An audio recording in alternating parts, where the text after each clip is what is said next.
当天空涌动阴霾，如何找回晴朗？当浊流冲击陆地，如何重返安宁？当时代裂变的灰烬落成肩上的一座山，平凡的人们如何共同建筑理想的世界？通往答案的道路，真相是不变的基石，而关于真相的思考与洞见，唯有以法理履见。我们试图关怀每一处隐秘的创伤，在跌宕起落的现实中坚守法律的坐标。我们同样关心每一种遥远的动荡，在浪潮翻滚的变幻中坚持公理的价值。当我们习惯于宏大叙事的同时，更要注意不能忘记我们脚下所占的这块土地和我们现实的生活。每一个人在爱似烈火恨似寒冰的同时，也应当为自己增添一丝理性。通过这一个个欢喜各不相同的故事，让知法懂律照进现实，成为鲜活的普法教材。如果能让个体的目光汇聚共鸣，如果能让理性的求索迸发延宕，我们相信人们不仅会看见真相，也会抵达答案。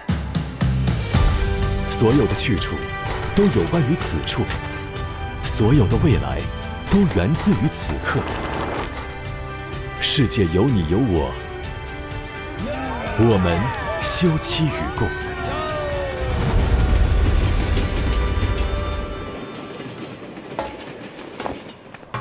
如果你愿意寻找答案，我们一起第9次出发，为无穷的远方和无数的人们，为恒久的爱与希望，为永久的光与正义。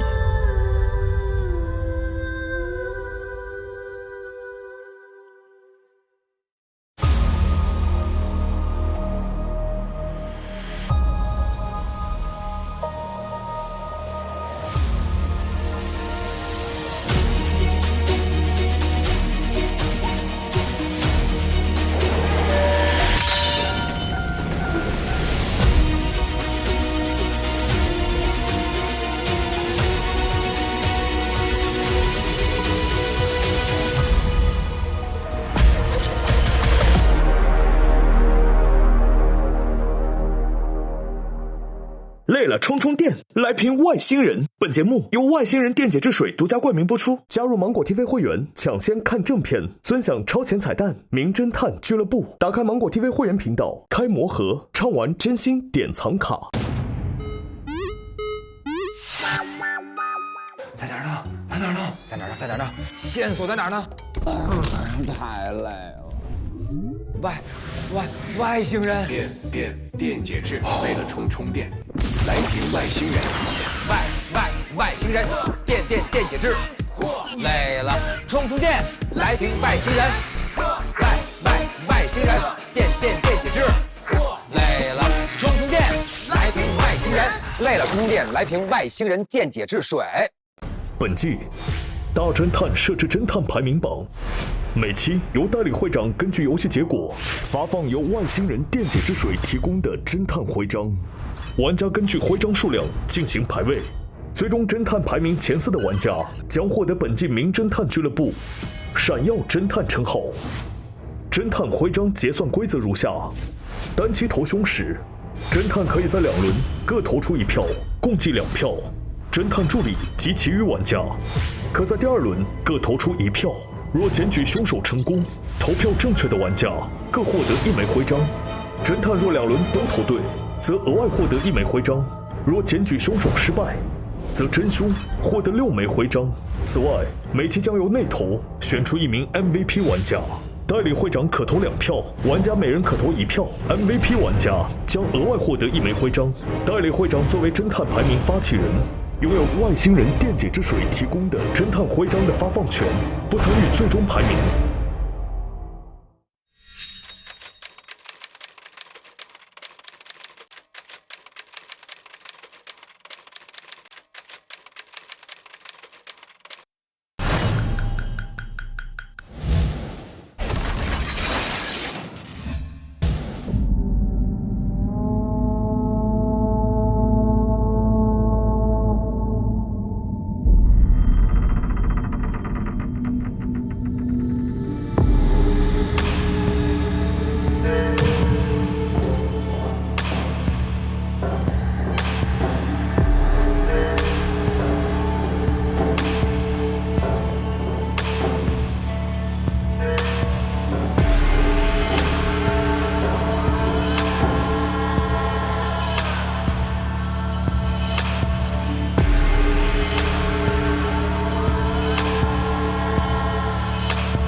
交叉，今生里有存命，不听着悲鸣，背叛着爱将三头羊三次返，以他们诞生的顺序，离交叉断脖子，沉睡在诞生的地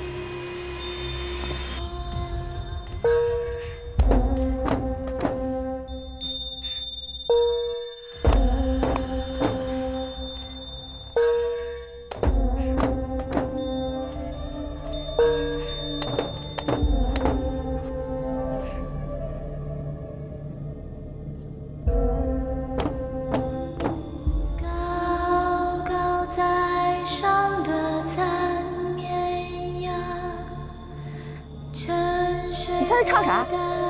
在什么诞生的地方？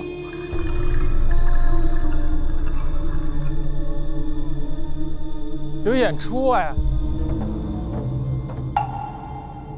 黄三更那个又是个艳阳天呐、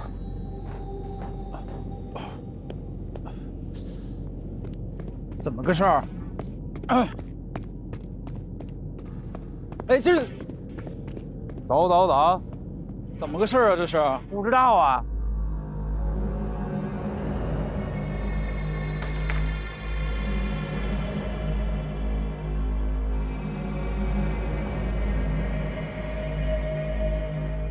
Hello，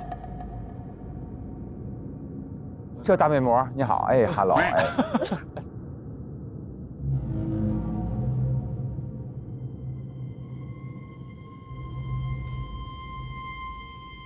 尽善事，除恶念，三面羊，又平安。三面羊，又平安。请山羊使者。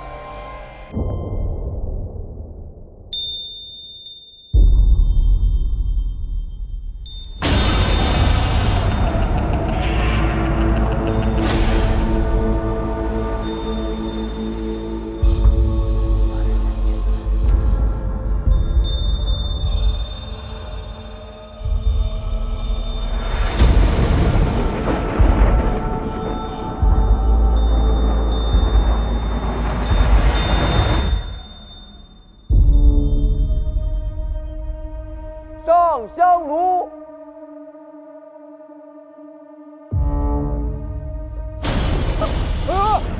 哎呦喂呦呦呦呦呦呦！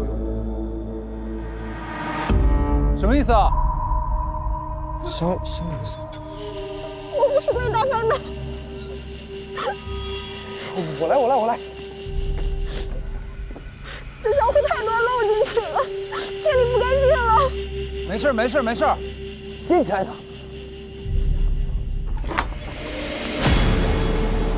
真祭司死了，羊角，祭司脖子上怎么插了羊角？怎么了？啊！羊角，没想到是真的，三面羊降下惩罚了。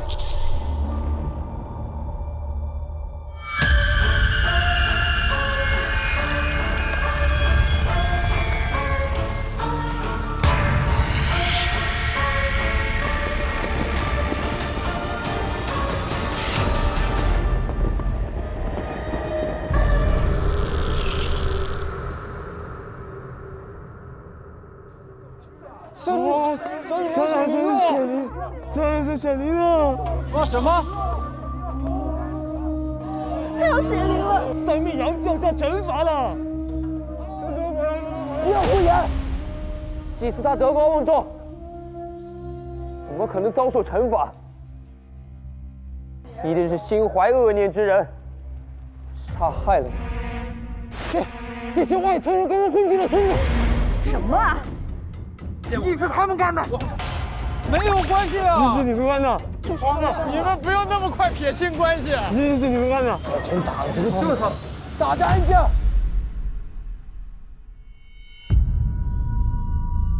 今天上午大家都在为祭祀做准备，只有你们这几个外村人能自由行动。还有一个人，橙子，他上午没有和我们一起。好啊，橙子，你也有嫌疑。还有你，你是谁？你是怎么混进来的？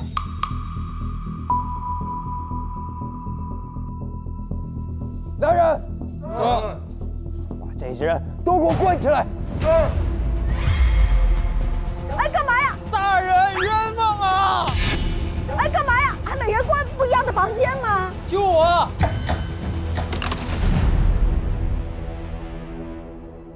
今天凶手就算抓住了吧？咱们就是几个联合作案的嘛。祭司遇害，作为他的徒弟，我一定会给大家一个交代。在查明凶手之前，仪式暂停。现在，请大家先跟我将山阳使者请回祠堂。你们几个都给我老实交代自己的罪行。我们不知道发生了什么呀，关键是6个小时之内必须给我交出凶手。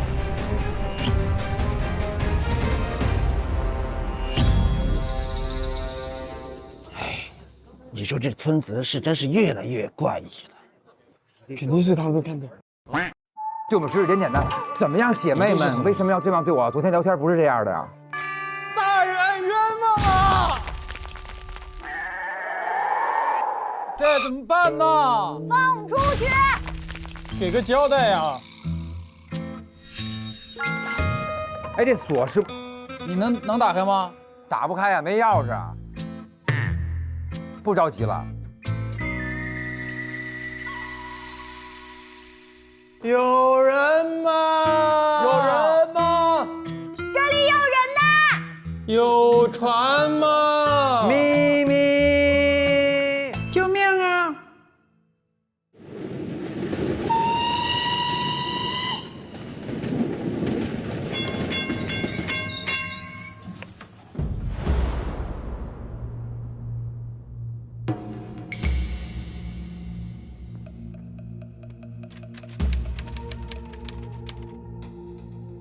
神秘的杨步窟村。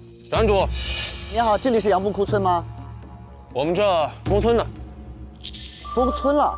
外人不得擅闯。不会啊，我是受邀来参加你们的寒日礼的呀。封村了，谁都不能进吗？我有邀请函。哎，不得无礼！哎呦，您好，您好，您好，您好。哎呀，何教授，你好，你好，你好，你好，我是这个村民郭打听。哦，郭打听，你好啊，我何教授。哎呀，啊，是你们给我寄的邀请函。对，是。那您带我进去。好，我带你进。好。哦，等一下啊，您知道我们村子有一个村规，就是说你不能带一个通讯设备，还有拍摄设备都不能带。您身上有没有？我有个麦。别的都没有。还有一个这个白色丝巾也不能带。为什么呀？因为白色跟我们村子里面的一些习俗有关。啊？你们的忌讳是吗？对。哎，不过今天特别不巧，我们正好办这个寒日礼，结果村里死人了，我们祭司死了。死人了？走，带您进去。那您帮我们看看怎么回事？行，太好了。哇，你们这个地方很漂亮啊！我们村子你看三面环水。杨步窟村，这个是我们的吉祥物，叫三面羊。三面羊？对，是我们村子的祥瑞。有一个这样的传说，我们祖先受到这个三面羊的庇护，然后就在这个地方安家落户。这个村子还真是很神秘。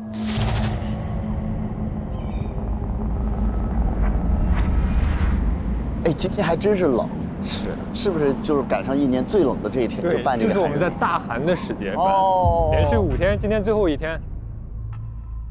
哎，我们走这边。哦呦，这真的是一个，这就是我们的祭台。这个很隆重啊。哎，有声音，你听见了吗？是不是我们的咪咪来了？救我！什么？怎么那么吵？咪咪，对，怎么那么吵啊？救我！咪咪，救人呐！哇，这个村子好妙，人都是这么住的。就是这样的。哇，可以给他们喂吃的吗？什么东西啊？你喂点草，干草就行。我们被关起来了。快放我们出来吧！他们为什么被关起来了呀？因为我们11点半之前，所有的村民都在议事堂里面准备。哦，大家都在一起，等于他们没有不在场证明。是。那这样就把人关起来了，这是个什么地方？还有没有王法了？没有啊，没有王法了。所以啊，我们有一个钥匙。哦，那先放出来吧，好不好？出来，大善人，谢谢。先放女生吧，这个最后。然后这会儿你们开始说先放女生了是吧？先放女生啊，先放女生，先放女生。谢谢你。好样的，没事，你在这待着吧。哦。走吧，没什么事啊，都不错，都没有什么事就不错了。哎，走。咱们直接结尾吧。万一你是凶手呢？先给你放出来。谢谢。现在，哎，你们知道是怎么回事吗？不知道哎。不知道啊。哎，我先给你们介绍一下我好不好？好。我是一个非常年轻的研究村落文化的教授。哦。我想了解全世界各种优秀的村落，但是你们杨浦窟村呢是一个非常神秘的所在。哎，所以我今天呢其实是受到邀请来的。因为杨浦窟村一般是不允许外人进入的。对。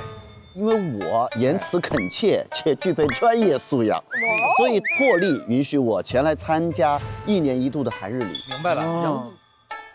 说村子里没有进过别人。没有，我是外人啊。我也是外人呢。啊？我们都是外人。他们4个都不是我们村的。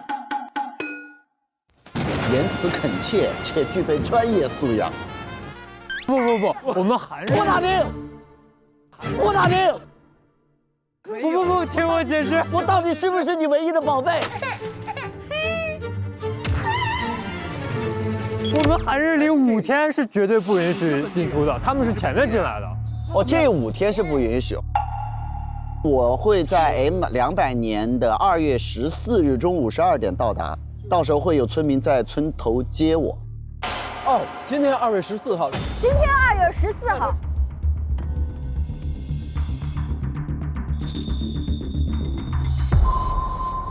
快点让我们在供台上见到他的尸体。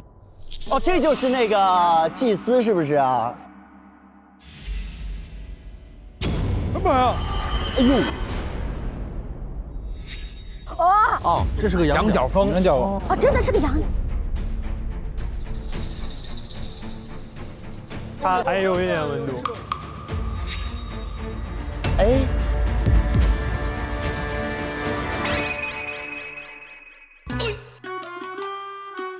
这活该我来当侦探呀，朋友们。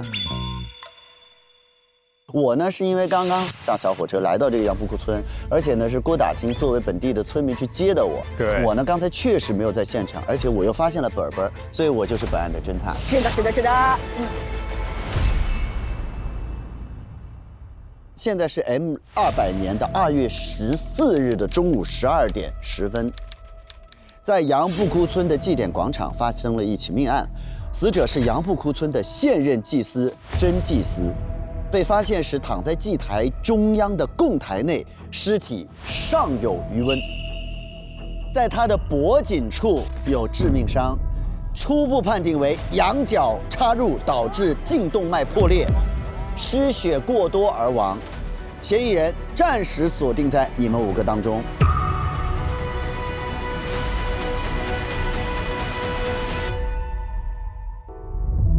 先各位介绍一下自己好不好？哎，因为你们说你们也是从外面来的，先请这位非常美丽的短发女子。我是一个大牌销售美妆。大牌什么？大牌美妆销售。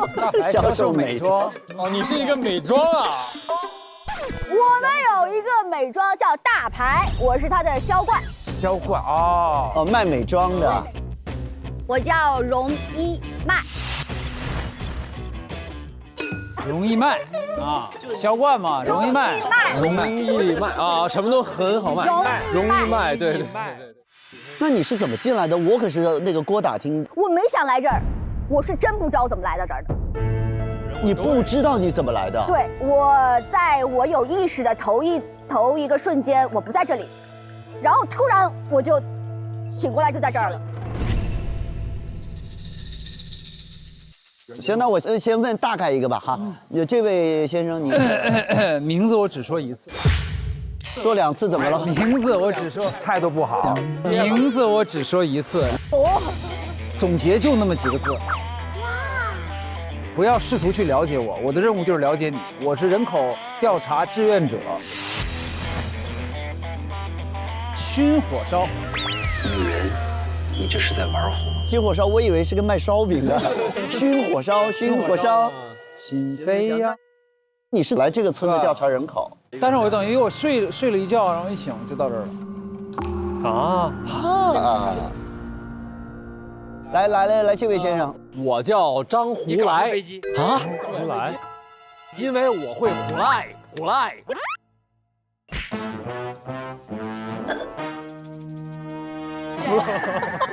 胡来，我叫张胡来，但是我从来不服来。如果你感到徘徊，我就会挥过来。这老北京口音是为什么？我为什么有这种口音呢？因为我是福国和兰国的混血。然后我是因为我在胡赖的时候，我的灰机就出现了一点问题，我就在这个村子的角落迫降。后面发生怎么我也记不太清。你也失忆了？对，失忆了。我再次有记忆的时候，我就看到一堆人在敲锣打鼓，还在唱歌，你就好奇的跟了过来。啊，对，我应该是跟上人群的第一个，然后容易麦是第2个啊，我是最后一个，我就碰见他了。后来我看后边是他，对，然后我们就神秘的来到这儿了，一堆人戴着黑色的面具，然后在这儿举行一个仪式，很诡异。好，来，这位非常帅气的，以梦为马，我是越骑越傻。今天我来到这儿是为什么？欢迎来到各位这个民俗大世界，我是一个民俗博士。哦，你是个博士。博士。哎呀，我刚才还说我是个教授，说好有才华，真的是见笑了。什么都博士，对不对？什么？然后我平时特别爱徒步，我徒着步，我就看见前面有条河，哥哥心中一条弯弯的河，然后我就掉在河里了，然后我就来到这儿了。你不是主动来的，我是飘来的，不小心飘来的。那来本地的小伙，这位帅小伙，瞧一瞧，你是3大队的吧？你是3大队的，瞧一瞧，看一看了，走过路过不要错过。来我这儿，你买不了吃亏，买不了上当。那买什么都买不着啊？你想要小勺子，还是要小梳子，还是我这个小橙子？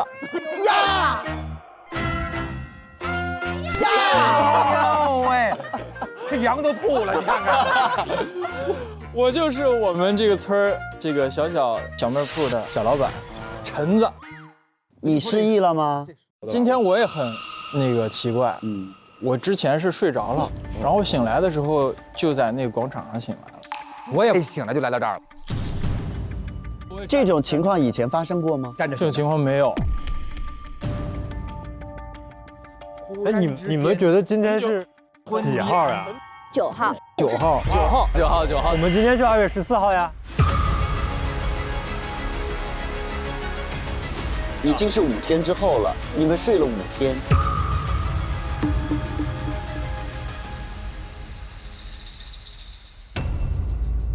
那么既然你们几个失忆了，不再讲证明就没有什么意义了。现在呢，把最冷的地方留给我和郭打听，我们在这里搜一搜，你们几个到村里面的居民区去搜搜证。OK， 走吧。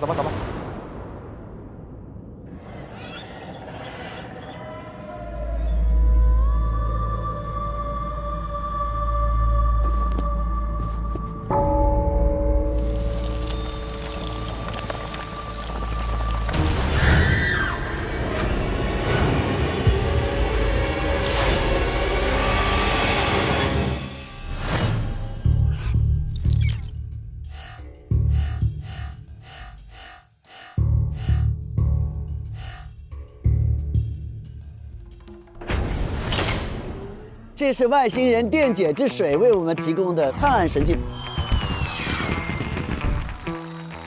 哎，这里还有个外星人电解质水的探案神器规则，外星人电解质。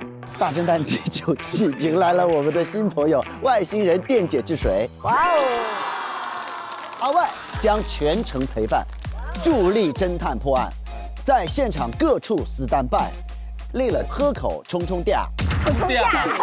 为了押韵已经完全不有口音了，冲嗲。搜证推理不掉下。同时呢，在探案神器当中隐藏了一台外星充电机。抽到1号充电机的玩家将格外获得阿外提供的搜证加时99秒的奖励。哇哦！现在就请一起来瓶外星人电解质水，开启电力满满的搜证吧。哦，谢谢。来，我们第9季圆满成功。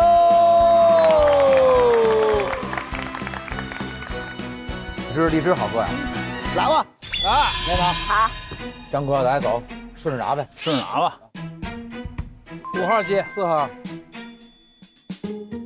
我这是1吗？恭喜你！没想到他是按顺序买的。对，太荒唐了，他是按顺序买的，这外星人也太实在了吧！行吧，那就祝福各位了啊，好吧，加油加油加油加油加油！走路，我们去搜证。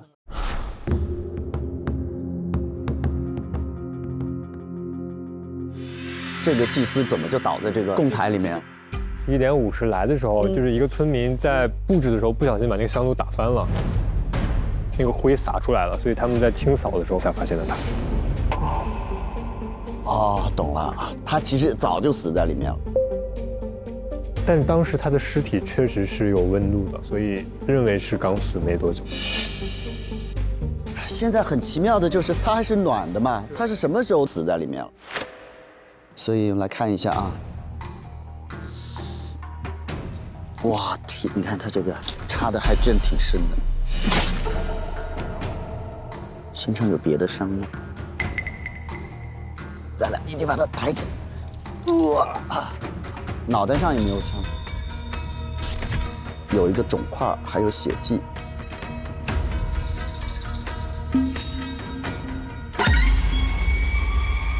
你把它拿下来，看能不能还原到那个位置，在这边。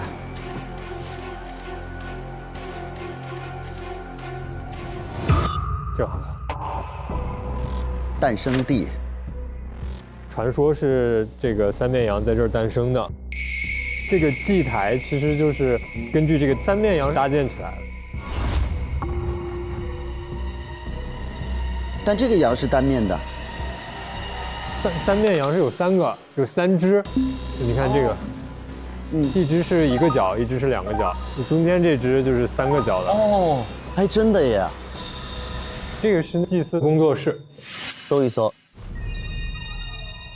哦呦，这好大呀！这间是吗？对对对。没锁哎。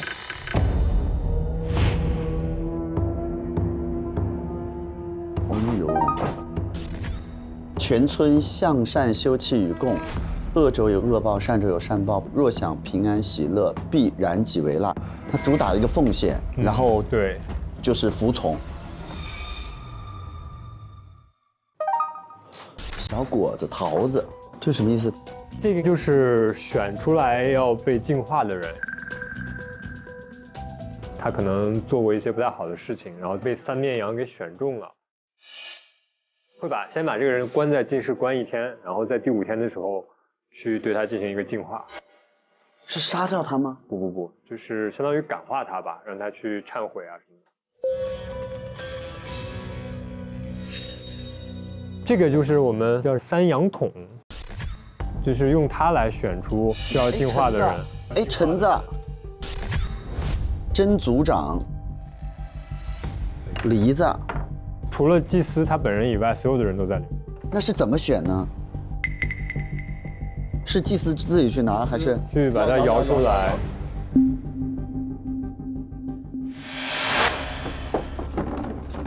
哎，这个日历上面有字儿。哦。明天就要开始每年最神圣的寒日里了，仪式用到的东西放在1楼禅室。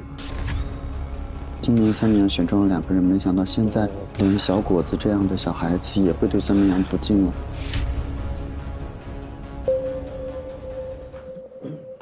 这样个东西。杨浦库村的地图，广场、戏台、日晷。OK， 那我们去那个进室吧。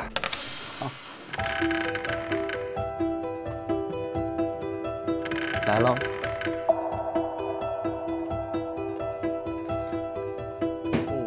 哎呦！哎呦！哎呦！哎！别跑！别跑！别跑！别跑！别跑！别跑！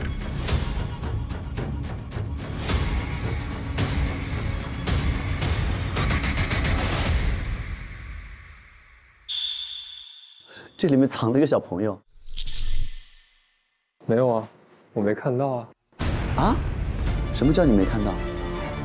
我没看到有人。你没看到？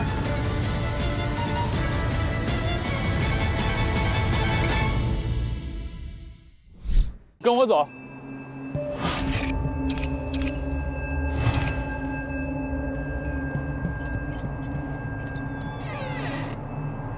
红色的就是我的车。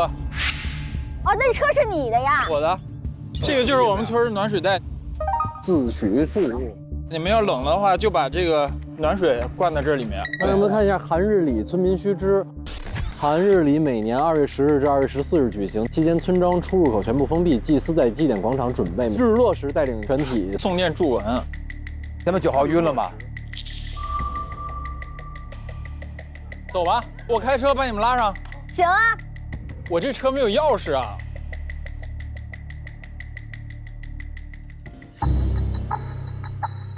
哎，啥呀？钥匙。有钥匙吗？真有钥匙啊。R 是谁啊？这是谁的衣服啊？哦喂！哎！有血！有血！啊有！有血！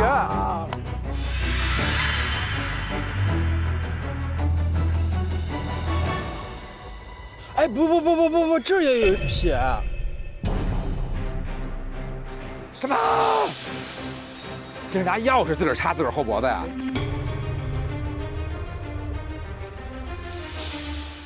走吧。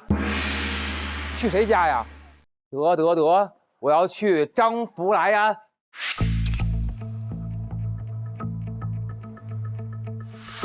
张福来呀！江湖来的家里要非常的简朴啊，这么简朴的寨子。纸飞机，你看我这个纸飞机。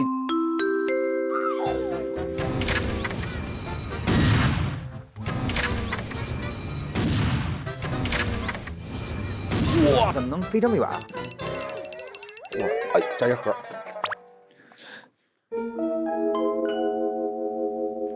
哦，这个盒好看。哦，这个盒好看。谁说我胖？我就是爱吃饭，我只是长得比较蓬松，我的容貌很宽，叫宽容。Hello。来吧，开始搜，每年都这儿搜。哇，小笔记。张红来的笔记本，这个给谁做的一个蛋糕啊？平安喜乐，没有烦恼，交台进宝。这舌头啊！平眉焦橘，平眉焦橘跟这拼不出来说什么呀？走吧，来了。就知道这儿得有，又是个本儿，不出意外就是这里了，他不是被迫的。熏火烧，他的房子很质朴嘛。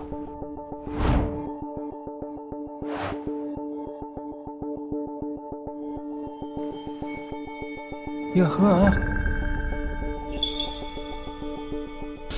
祝熏火烧荣升总裁，他不是研究人口调查的吗？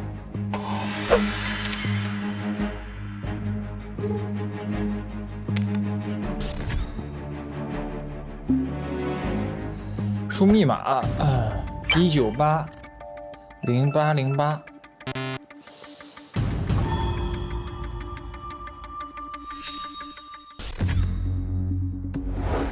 人口调查本儿。这个村子太封闭了，真组长还派了个村民一直在跟着我，让我很难行动。他要干嘛呀？登记日期：杨布库村真组长波罗蜜，出生年月日不详。不重要的，不重要的，不重要的，不重要的，都不重要。你就不能调查点重要的？就俩人重要，对你来说。看看柜子。呀呵，都是高级货呀！雪之恋人，我练香菜，也练图你吗？哦，也练上你。M 国谈恋爱人都在吃的香菜细巧克力。呀，纸都不舍得扔啊！还真是一股香菜味儿哎！哎，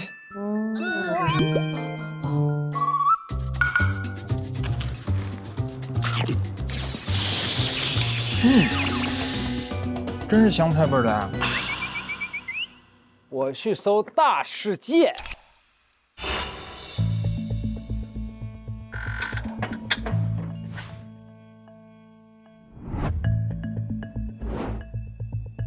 咱们现在整个进行一个开搜。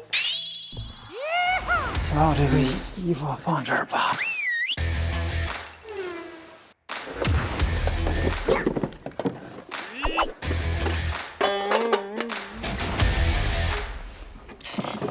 哦吼！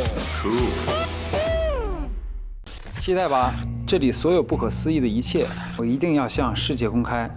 哇，他是一个记者吗？还是什么？他拍了这个村很多照片。哦吼！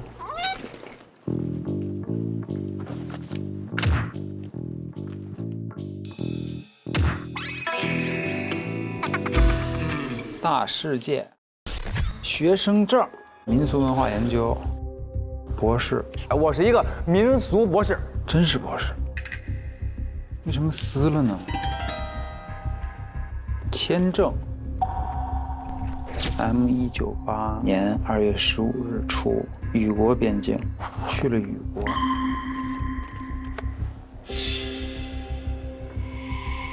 你这啥呀？不敢看。啊！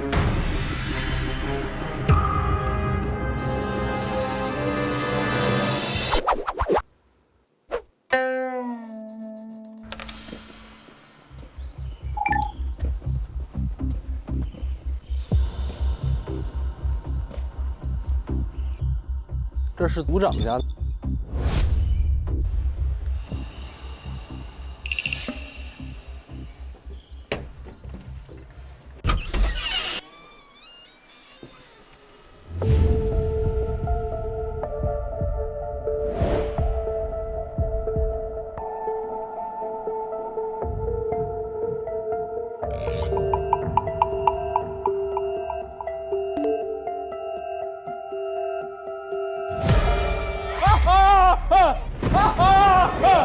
你是谁啊？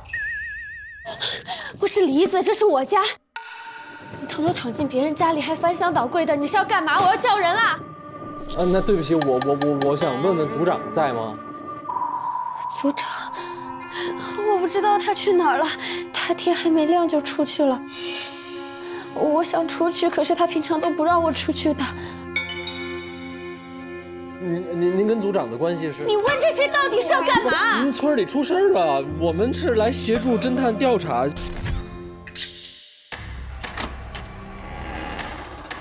祭司死了，你知道吗？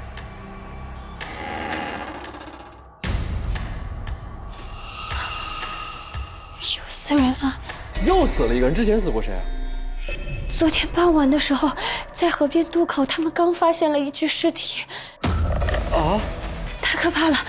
果然，三面羊的惩罚是真的。三面羊的惩罚。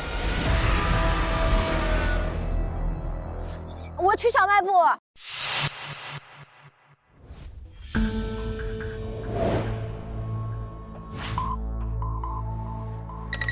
杨步窟村唯一许可经营小卖店唯一的签名橙子。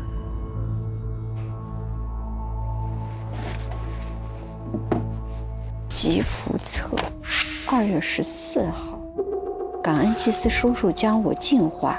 怎么净化呢？我今后不会再触犯戒律，必将行善积福，弥补我之前的过错。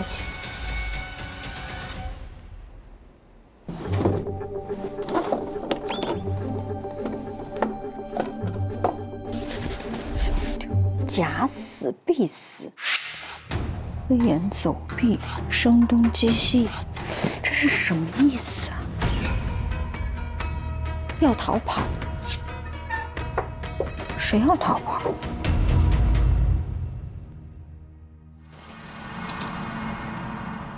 昨天傍晚的时候，在河边渡口，他们刚发现了一具尸体。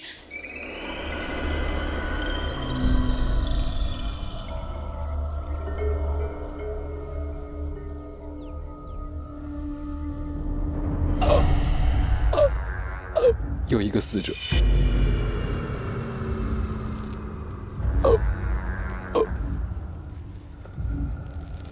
喂，是谁？羊角。三面羊的惩罚是真的。要不这儿有铃铛，我先报个警吧。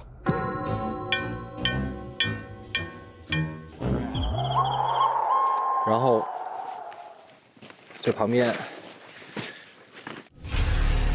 有一个羊头，诞生地，这是一角羊，独角兽，角也被拔了。他的手上有好多的血迹，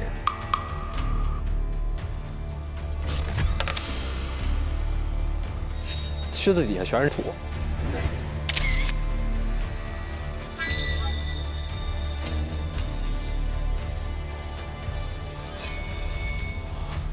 这，哦。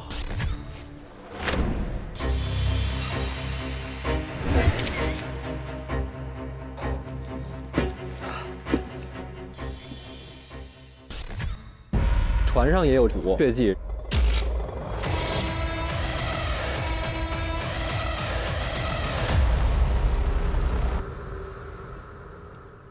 走吧，我们回去啦。在那边。哎，他们回来了。发现什么了吗？我们这儿发现一个白色的衣服，上面有血。大人的还是小孩的？不算太大。不知道是哪儿的钥匙，上面写了个 R。哎，不对呀，他为什么会有白色的衣服呢？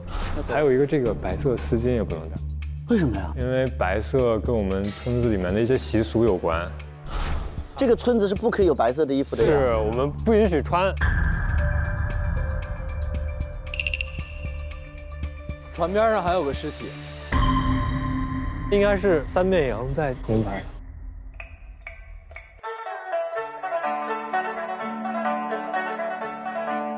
有唱戏的声音，有唱戏的，唱戏的，戏院开了。哎呦，咦，有表演，好专业啊！能来到了这里，真是开心。能不能先坐下再拿吃的呀，蓉？生怕人撤了是吧？哎，了。说书。今儿个要讲的就是那三面羊的故事。您说说。相传在上古时期，咱们的老祖辈们遇到这荒年，竟落得无一粒米粮可食的地步。就在这饥肠辘辘之际，咱们的老祖辈们遇到一只山羊。只见这只山羊啊，它是骨瘦嶙峋，一看便知是饿了许久。老祖辈们都是大善人啊，直觉它可怜，于是便把仅有的余粮喂了它一口。未曾想，这只山羊乃是三面神兽幻化而成。哇！神兽见祖辈们在此饥肠辘辘之际，却仍保有善心，于是便显出了真身，赐予了他们充足的粮食，并拯救了他们。自此，先辈们便世代供奉三面羊。由于这三面羊在此地诞生，若诸位在此扎根，日日行善，那必会受到三面羊的庇护，获得赐福。但倘若有人背叛三面羊，心怀歹念，那三面羊必定勃然大怒，并降下惩罚。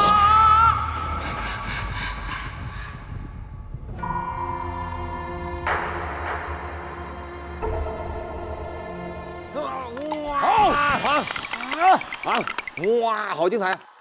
那今儿的故事就到这儿了。哇，你这怎么办会员呀？能老看吗？欲知诸多后事，且听我下回道来。谢谢您来呀。好吧。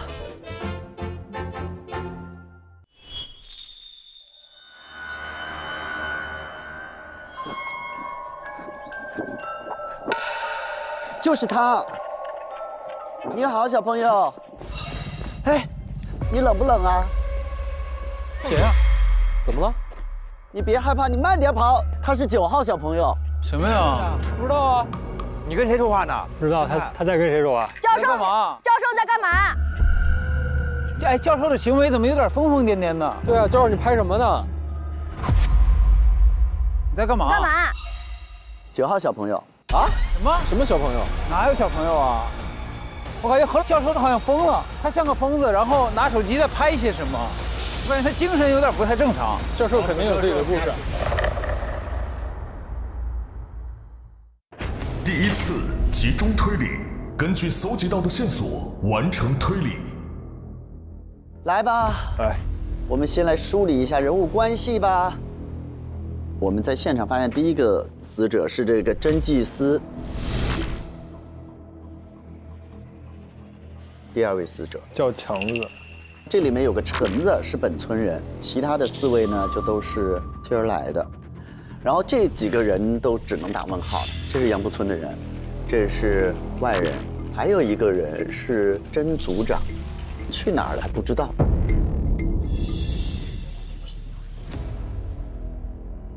另外呢，还有2个人，小果子和桃子，这2位呢是要被净化的，但是他们人去哪儿了也不知道。然后呢，刚刚我还看到了一个你们都看不到的9号男孩，这个也是一个疑问，为什么你们看不到，我看得到？我相信我会给我们一个答案的。有请我们的嫌疑人们。今天阵线拉得特别的大。大家的记忆是停留在9号的，而今天已经14号了，所以呢，我们要通过各位的讲述，一个是今天在案发当时到底发生了什么，另外这5天从9号到14号，各位你们经历了什么？所以呢，今天我们就来看看你们到底和这个村子里面的人发生了什么样的纠葛，为什么要杀人，怎么杀的。第一个跟我们分享的是我们的容一麦。我啊，你的衣服上都写着01啊。对。啊，真的吗？对啊。好帅呀！来吧。我今天本来就想玩一个酷狗，结果把酷动的。我呢是去了，动失忆了是吧？我去了陈的小卖部，一进去就有一个相框，上面标了一个说杨步窟村唯一许可经营小卖店，唯一合法的就只有他一家小卖店。就别人不能做买卖，只有他。对，然后还被裱起来挂在墙上。许可证是要挂在墙上的呀。就是我们这个村子吧，它比较闭塞，又需要一些外面的物资运进来，或者村里的人想要拿东西出去置换。请问这是用什么方法换来的吗？还是就是一种信任嘛？等于不开特别多口子去外界交流，觉得他比较可靠。对，但是这有一个点，就是说我从外面运进来的东西和我要运出去的东西，都是要经过我们的组长审批的。逻辑上来讲，他只是组长的一个打工者，信任的棋子。棋子。我就是信任的，为什么是棋子呢？我是信任的一个村民，行不行？一个腿子。你之所以能拿到这个经营许可证，是因为你得到别人的信任。但是呢，我看到就是你的算盘底下呀有一个积福册。187年2月14号，也就是说3年前的今天。13年。3年前。13年。187年。187年是13年前。你再算算，用我的算盘，我给你拿去。然后他写了说，感恩祭司叔叔将我净化。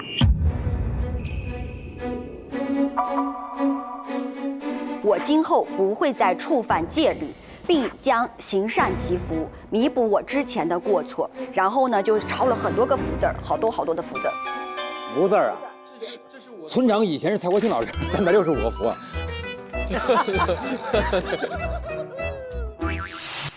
这个福字呢，是我自己的一个仪式感，就是我每做一件好事儿，我就会写一个福字。哦，那就不是抄，它等于是一个记录。187年，他得到了净化。我净化。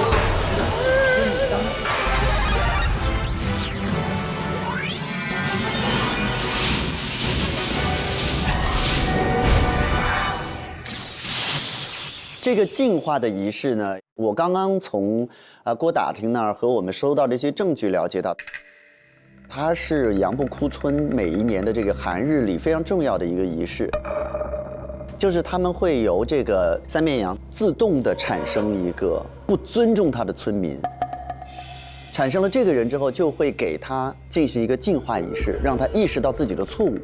不是一个人吧？一年是若干个吧？若干个。不是，是你是当时不服，所以净化你吗？他是这样，他有个签筒，每个人都有个牌子在里面，摇出来谁就是那个不服从的。哦，愣不服是吧？我没有不服，但是摇出来那名儿就是说不服。三面羊知道你服不服？他说你不干净，你就是不干净。那净化整个形式是怎么做呢？净化是把我关起来，默念自己的罪过，念到筋疲力尽的时候，你就会睡着。然后睡着之后，据说就会有那个小羊，就进到我的房间来跟我共处一室，然后就把我所有的罪孽全部吃走。吃走之后，他就被拉走了。寒日里的第4天的日落，把这个被净化者关到禁室里面，然后一直到第5天的早上，这个时候我们全村的人都要在自己的家里面待着，然后7点到8点的时候，祭司会去念咒，然后把这个3面羊给请来。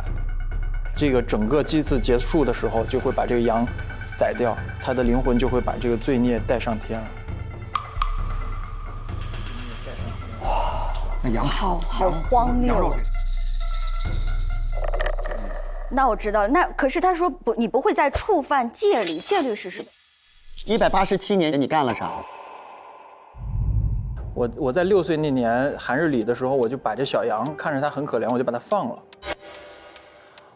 结果就是影响了我们寒日里的这个仪式，但是他们不知道是我放的。结果我7岁那年，摇签就把我给摇出来了。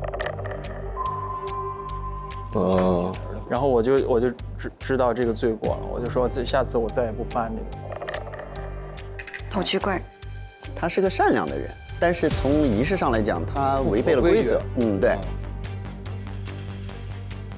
但是刚才郭打听跟我说，你们村是没有羊的。我们是不能自己养羊，就是所有的羊都是作为吉祥物。这羊不能满街乱跑，只要看见羊就给它带到祭台去。带到祭台会不会怎么样呢？就有祭祀保管吧，应该是。然后我在他的空间里面还找到了2个，就是很诡异的，一大一小2个小人儿。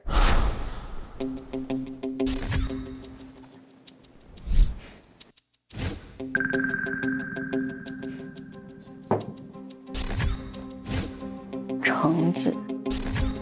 那底下有一个是一个橙子，那可能就是你是个相对小一点的，然后大一点的那个呢是一个柚子一样的，是个绿色的。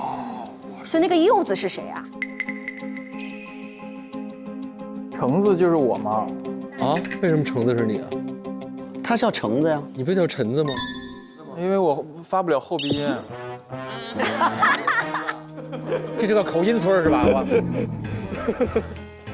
发不了那个后鼻音，我就是成了我们村特别独特的一个橙子。柚子是谁呢？柚子是我哥哥。就是在我进化完的时候，组长说我哥哥在我进化的，就是临出来的那天晚上，坠崖身亡了。哎呀！对，然后所以这2个小人就是一个代表我，一个代表我哥哥。我就每次想他的时候，我就看看他。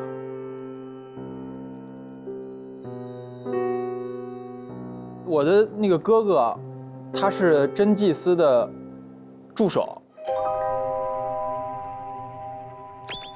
哎，我看你手上绑了一个什么？那是什么东西啊？这就是我的那个手链嘛，它是小橙子。写的什么？写着我的那个生日，180年2月11号。这个是只有你有，还是每一个杨步窟村的人都有呢？这个应该是只有小橙子才有的吧。然后它有一个猫头鹰，然后猫头鹰的爪子底下呢有一个小纸条，上面写着说：“希望你重拾初心。”下边是一个桃的样子。哎，桃子是谁？还没说呢。小桃子是后来我认识的一个姐姐，不是有血缘关系的。就这边特别好看一姑娘，我们都喜欢她。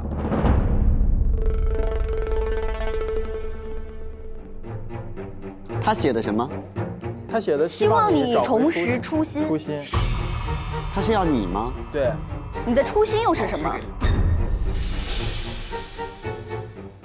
？1992年12岁的时候，我跟这个桃子姐姐一块玩的时候，抓住了一只猫头鹰，我们就把这个猫头鹰给养起来了。但是猫头鹰呢，很不喜欢被人圈住圈养，然后它就把自己拍得半死了。我看着很伤心，我就把它给放了。然后他就觉得，如果我们也能飞出去就好了。我们都是非常爱自己的村子的人，就是他为什么想要飞出去呢？我就觉得很奇怪。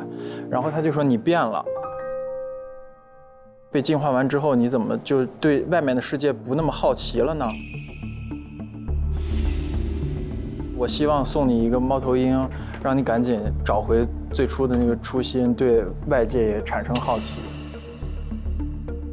他希望你好奇是吧？对，他希望我好奇。哦。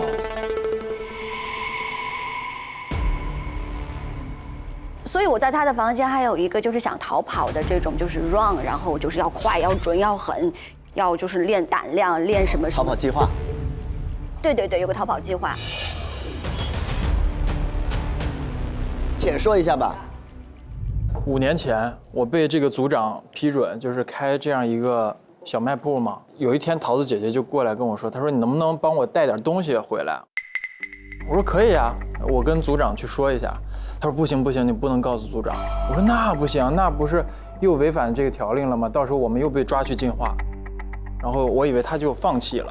结果有一天我在收拾我的那个座驾的时候，我就收拾的时候发现了我送给他的一个小发卡，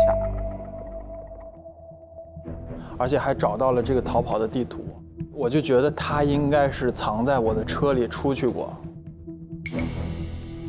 哦，这个不是你的。不是桃子的地图啊，是桃子的地图。桃子用过这招，就是藏在车里头出去。然后我就去问他，我说怎么回事？他说他要找一些就是关于医疗的书籍。我就说医疗是什么？就是在我们村子里没有医疗这个概念，生老病死都是顺其自然。如果身体不好了，就去祭拜祈福。杨志。对，然后他就说要一些关于医学的书籍，然后又不愿意让组长知道。就是你刚才提到药了，也确实有一个叫氯雷他定的药，这个药呢是治过敏的。然后呢，这个纸条上写说，我已经给你吃了淡黄色的丸子，以后别再吃橘子了。2月11号落款的是一个桃子。也就是说，是不是他吃了橘子，然后过敏了，然后呢，就是这个桃子就给他吃了这个药。桃子是上外边买着这药了，哎，就弄了这药给他吃。哦，就是他以前一吃橘子过敏，他们不知道什么叫过敏，就得去拜3面啊。然后因为桃子学医了，桃子知道了。不是，就是我进化之前特别爱吃橘子。过敏吗？不过敏。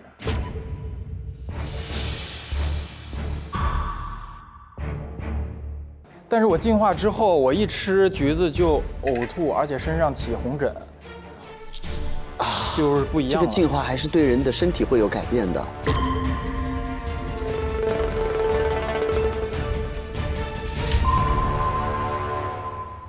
然后我还看到了一个生日的贺卡，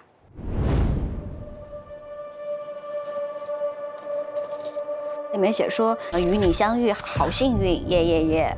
对所有的烦恼 say 拜拜，对所有快乐 say 嗨嗨。哇，这儿这么洋气啊！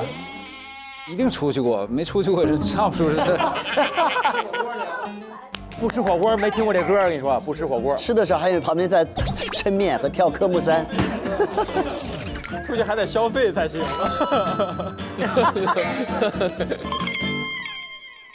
然后生日的贺卡里面写说，太久没有人在0点的时候陪我过生日了，我太开心了。是你帮人过生日，还是别人帮你过生日啊？我不知道。啊？你不知道？确实，这是今年的，也就是2月11号凌晨的一张贺卡。啊，失忆了。然后说祝你生日快乐 ，brother。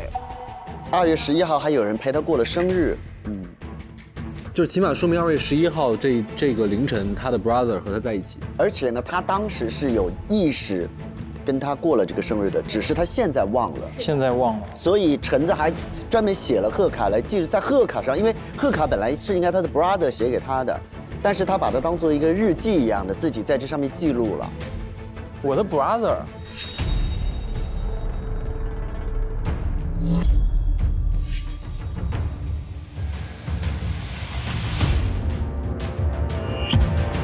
我就找到这个。谢谢荣。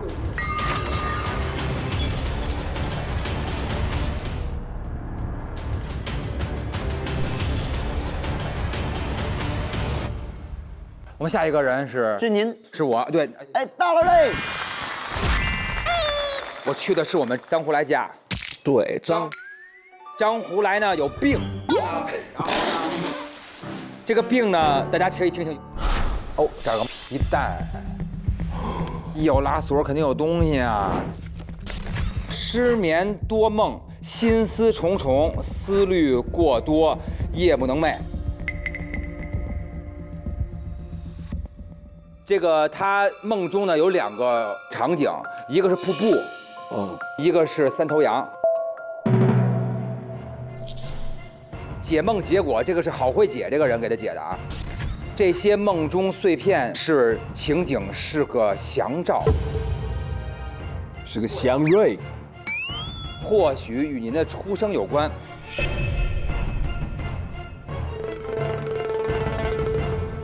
所以您不知道您怎么生的，是不是？我看见什么是人决定的，咬着舌根了是吗？我的病，它是个祥瑞。好好说。怎么？您想问什么来着？你的来历啊，因为你根本不知道您的来历啊。过去啊，我不知道自己从何而来。我是11岁的时候被我的养父在河边捡起来的。我一捡起来的时候就喜欢折那个纸飞机，然后他问我想干什么，我就指指天。这是我养父告诉我的，我最喜欢就是 fly， 我要去征服天空。所以我5年后成了一个专业的飞行员。通过折纸飞机成为一个专业的飞行员呀，这跨这么远，好励志哦。咱就是问你一个，那个梦里老梦见一个瀑布，就是说你小时候是在那个水里头飘过来的。对，他解梦的结果就是说，我梦到这些东西，也许就是我失去的那些记忆。对，有一个瀑，有一个羊。瀑布是一个地形标志嘛，对，然后3羊也是一个文化标志嘛，我就开始找这个地方到底在哪儿。所以你并不是飞机没有油，你是在空中寻找的时候看到这个地方又有瀑布又有3羊。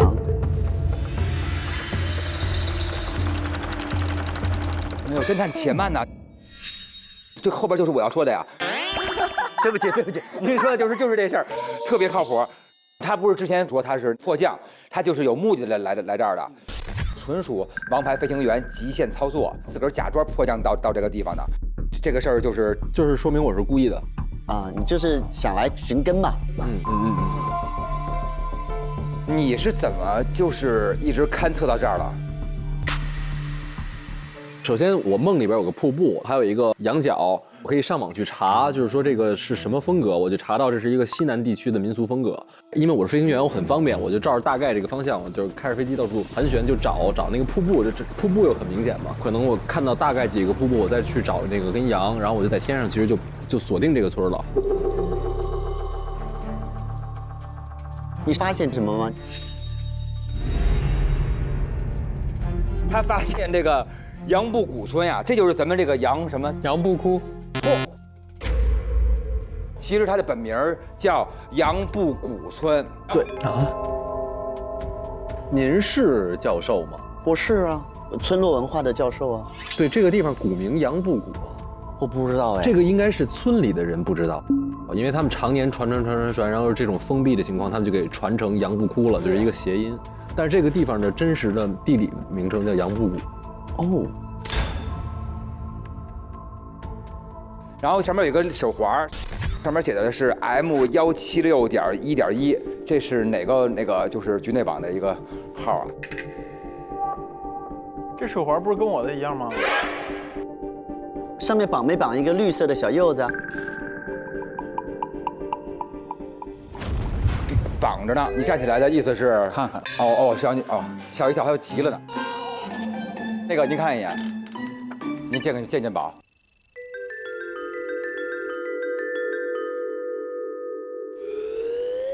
对，就是他，你俩一样的。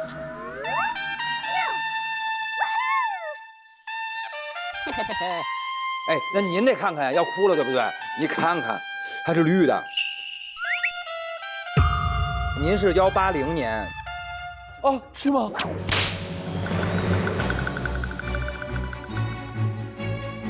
哦，橙子。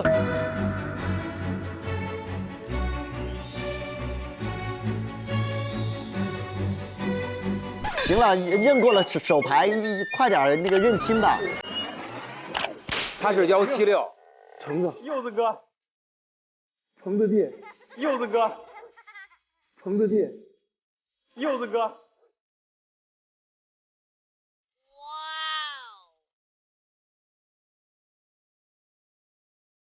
你坠下去，坠到瀑布里了。对，我被水流冲走了。哦，好敷衍。这个时候不是问哥哥你疼吗？哥哥你冷吗？哥哥你后来好吗？哥哥他已经腐烂了都，腐烂了。好，坐吧，两位兄弟。就这完了？就完了，就没有那么激烈，男人之间嘛。我见过最冷静的任期。然而来了，右宝藏，有包哎，这个包里有什么？右宝藏1，2月11，地生橘子，4好奇，我们约定2月14号逃跑。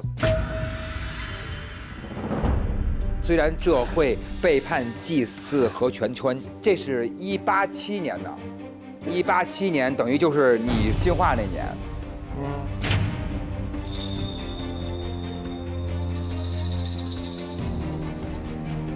这是个什么？它是一个这么就乱七八糟的一个，你看，就是脏了吧唧的一个东西，就看着跟在水里就是被浸泡过或大酱给蘸过一样。哦，就是他的一本书，他带走了，我没有带走。就我刚才根据就是前面的信息能还原到我进村之前的记忆嘛，其实就记得那么点儿。因为这个笔记本是我当年离开村子前我自己写的一个日记。根据我梦中的一个森林，我就找，然后在地里边把我当年的日记挖出来了。对于我来说，相当于我看到那些破碎的那些字，我可以把我的记忆给脑补起来。那上面那几个字儿，等于是触发了我关键词儿，我只能想起跟那几个字儿关联的东西。包括他说我在坠崖前是注记什么的，我这些都不知道。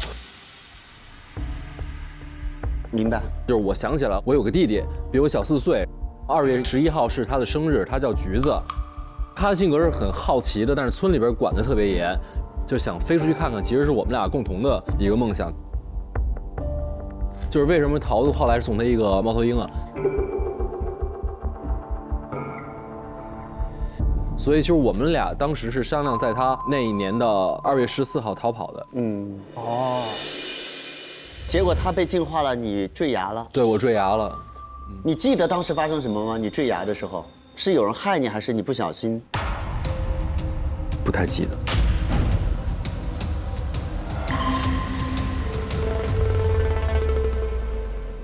然后你以前写完了日记，你自个儿埋在土里了。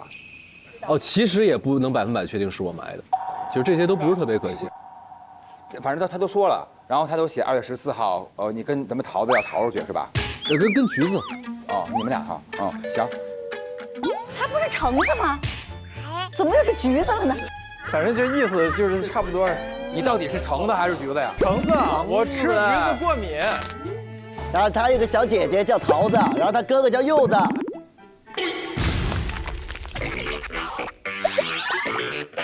橙子、桃子、橘子、柚子，不是橙子吗？橙子、桃子、橘子、柚子，我吃橘子过敏。橙子、桃子、橘子、柚子，我是个傻子。来下一个。他这个纸飞机有一个特别大的纸飞机，上面写了一个自我埋怨的话。哎呦，还有一个大纸飞机，我看看。自私的我实在是没有脸与你相认。你为什么觉得自私呢？因为我的记忆也是破碎的嘛，我记得我们当时想一起逃跑，然后在他的口中得知他认为哥哥已经死了，我就想当时我们的计划是不是我落下他一个人跑了，所以我觉得我是一个很自私的人嘛。所以你们回来找弟弟，就是因为我回来之后，我想起我有个弟弟嘛，然后我就到处在找他，所以我说2月9号我来找过你，你不记得了吗？2月9号，我想起来了，2月9号你来跟我借过扳手。然后他看见我的手环，他就说：“这是你的手环吗？”我说：“对呀。”他说：“这手环是什么意思？”我说：“这手环只有我跟我哥哥有。”然后他就开始问我哥哥的情况，我就说我哥哥在，哪一年坠崖身亡了。然后他还接着往下问，我就打断了，我不想再提起这个伤心的往事。然后他就走了。这是这样的，2月9号那天，我打听到了说村里边有一个年龄相仿的这么的一个男孩，然后我去找他的时候，看到他的手链，我就确定他是我的弟弟。我想拿这个手链跟他相认的，但是我不知道为什么当时我的手链不见了，我只能先忍下来啊。没有信物了，等于。什么时候发现丢的这个手链？是失忆前，失忆后？不太记得。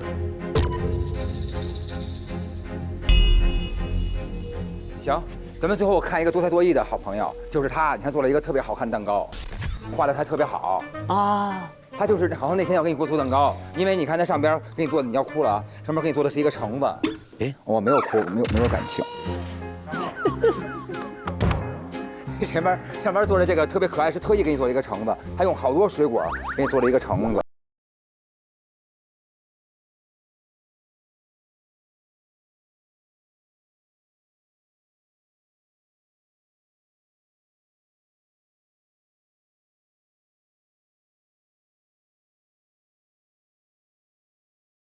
锯成了一个橙子的形状，对。就说你对你弟弟这份用心特别的好。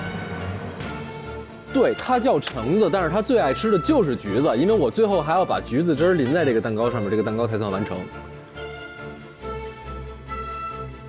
所以他吃蛋糕过敏了，桃子给他药了。因为他在187年，他经过进化之后，他就不吃橘子了，因为他知道自己吃橘子过敏。但有个爱他的人把橘子弄成汁儿浇上去了。对，你不知道，差点没死喽。我检查了一下，这些水果里确定没有橘子，我就吃了。你没有想到有汁儿啊！那这个才是你啊，应该是自私的我，不知道你过敏，不知道你橘子过敏，所以我不能跟你相认。刚好相认，满脸都肿的跟猪头似的。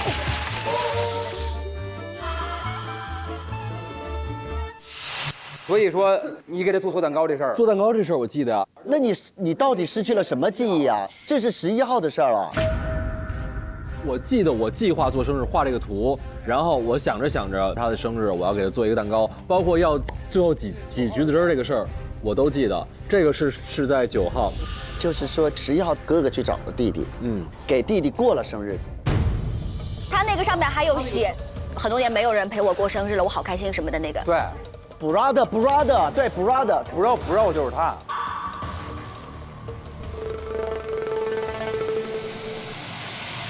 我现在是觉得说是大家在后面某一个时间段失的忆，然后他定向的除掉你某一段时间的记忆，就是特别准确的从9号开始到现在14号，而并不是说你们在这几天都是晕的，或者都是无意识的。发生完了之后再消的呗，再消的呗。对，再消掉。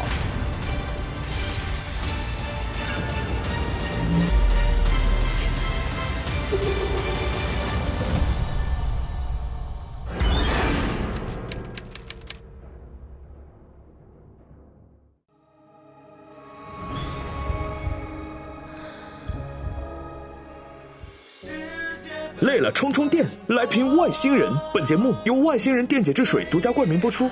下载百变大侦探，随时随地来探案。本节目由社交推理 APP 百变大侦探赞助播出。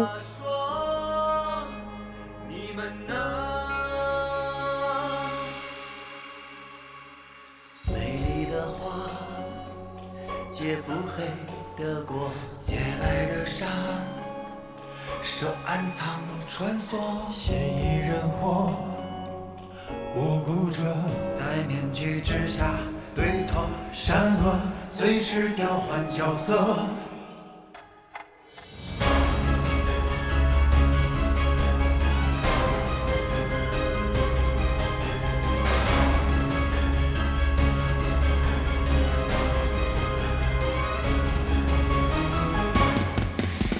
世界本浑浊。